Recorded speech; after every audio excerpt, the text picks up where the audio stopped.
Devant la presse, François Bayrou dessine les contours de son projet de loi sur la moralisation de la vie publique. Le véritable enjeu est d'adopter une démarche globale de nature à restaurer la confiance des citoyens dans l'action publique. Parquet de Paris qui ouvre une enquête préliminaire sur les assistants parlementaires au MoDem.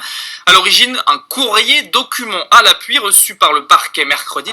Je veux dire qu'il y a en France des élus qui respectent les règles, qu'il y a des gens qui trouvent normal d'avoir la discipline élémentaire, d'être simplement dans une démarche de bonne foi.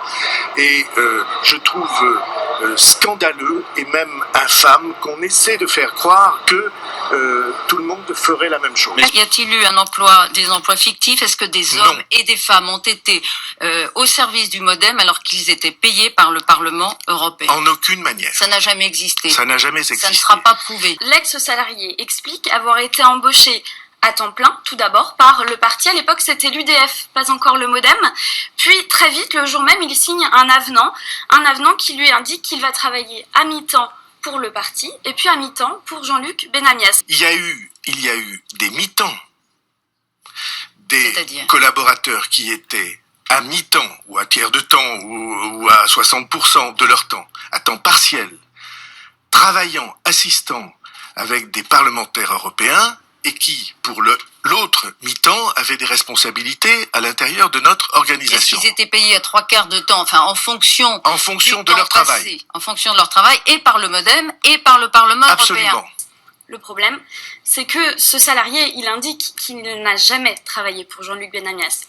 Et selon des articles de presse, eh bien, ça aurait été le cas pour d'autres salariés du parti à l'époque. Et c'est pour ça que le parquet de Paris a décidé aujourd'hui d'ouvrir une enquête préliminaire. Il y a une idée que je combattrai sans cesse avec indignation. Cette idée qu'on essaie de faire passer, que certains essaient de faire passer, c'est que tout le monde fait la même chose. Et je veux dire que ce n'est pas vrai. Ça s'est passé mercredi après-midi. François Bayrou se plaint auprès de moi, en fait, en expliquant que des journalistes de la direction de l'investigation auraient des méthodes inquisitrices, qu'ils jetteraient le soupçon sur des salariés du MoDem en les interrogeant de manière abusive. Il ajoute, le garde des Sceaux, qu'il étudie, c'est ce qu'il me dit avec ses avocats, la possibilité d'une qualification de harcèlement. Alors ça veut dire ce que ça veut dire, donc je lui explique et je lui réponds en lui disant que le harcèlement c'est une qualification pénale et donc que je peux interpréter son coup de fil comme une pression sur moi. Vous poussez le bouchon un peu loin si vous me permettez, parce que là il s'agissait pour vous de recadrer un journaliste qui enquête. Pas du tout. C'est pas une question sur est-ce que vous entendez bien avec un tel ou un tel. Manière. François Fillon qui dit c'est une opération menée contre moi par les journalistes, les juges, le pouvoir politique. Quelque part c'est un peu la théorie du complot. Qu'est-ce que vous en pensez? Moi, je ne crois pas que ce soit le cas. Je pense que la presse fait son travail lorsqu'elle ouvre des dossiers qui étaient fermés.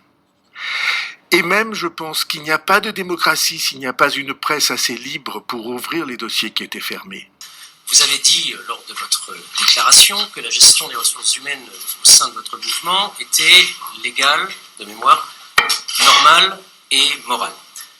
Je vais vous poser une question précise. Non, monsieur.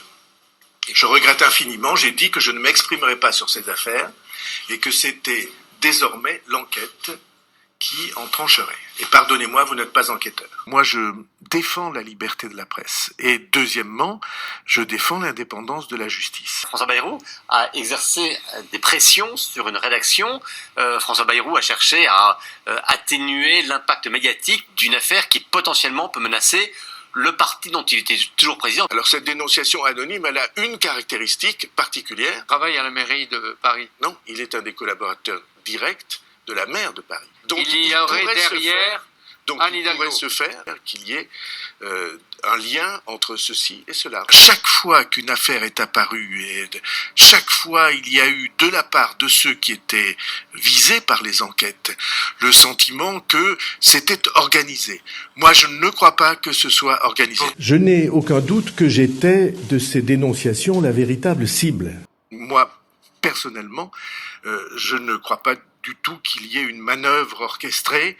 Je pense simplement que François Fillon s'est mis dans une situation qui est une situation impossible, intenable. Il dénonce un complot en lien avec la loi. Le but était de me décrédibiliser, moi, François Bayrou, car je gêne des puissances, ce qu'il ne dit pas, c'est des puissances d'argent, qui ont intérêt à ce que ma loi sur la moralisation ne passe pas. Il a été l'assistant d'un eurodéputé MoDem à Bruxelles entre 2004 et 2009 et ce qu'il a vu l'a profondément choqué. Des parlementaires centristes rémunérant avec des fonds européens des collaborateurs qui, dans les faits, selon lui, n'auraient jamais travaillé pour l'Europe. Ce que j'ai pu vivre, c'est que les parlementaires à plusieurs finançaient des temps partiels d'assistants parlementaires qui ne fournissaient aucun travail pour le député. Les temps partiels qui étaient financés par l'Europe servaient à servir les ambitions de François Bayrou. On m'a déjà dit, Frédéric, téléphonez à celui qui est censé être mon assistant parlementaire au siège, demandez-lui de me fournir une revue de presse, au moins une, mais pour que je garde des preuves d'une activité, au cas où il y aurait des contrôles. On a fait une affaire alors qu'il n'y a rien à trouver, sauf une organisation de travail qui faisait qu'on faisait des mi-temps partagés avec d'autres mi-temps. Un agriculteur, lorsque son chiffre d'affaires baisse et qu'il a 2 salariés, il en met un à mi-temps et cherche si le voisin veut pas un autre mi-temps pour partager le salarié. Et les artisans, ils font pareil. S'il y a quelque chose de répréhensible là, vous me le direz. Et contrairement aux dénégations du parti politique, dit encore ce témoin, les eurodéputés ont été sommés de se conformer à un système qui aurait permis au MoDem de faire d'importantes économies. Il s'agissait d'emplois fictifs ou de temps partiels fictifs à l'encontre des financements européens, oui. Donc François Bayrou ment ? Oui, il ment. Question.